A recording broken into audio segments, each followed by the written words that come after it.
Heated debate in Ottawa today over financial support for Canadians in the COVID-19 pandemic.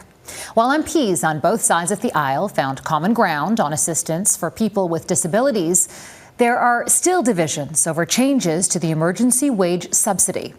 Abigail Bimman reports.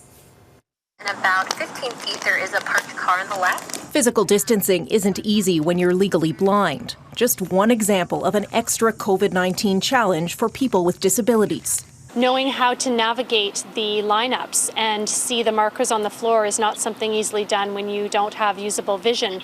Understanding signage on restaurant doors, coffee shop doors. Elizabeth Mulder says the $600 one-time payment proposed by the Liberal government is a good start, but she's unimpressed with how long it's taking to roll out. We are 22% of the population in Canada, and we're a population whose voice hasn't been heard. It's not going to cover everyone. And that is a problem, and we're going to continue to fight. The government says it will help 1.7 million Canadians, but admits problems with the system.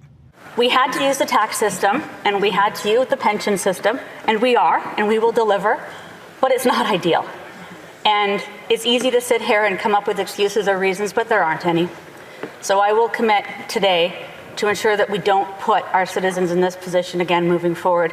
While Conservatives support the disability aid, they have issues with the changes to the wage subsidy, which is also being debated. We've highlighted ideas to make it simpler.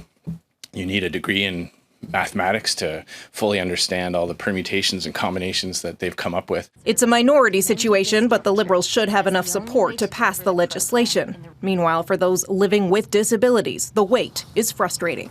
And now the people that are disabled or relying on extra disability support, the veterans and so on, they're waiting the longest. And it's ridiculous. It really is ridiculous. Time to get the bill passed.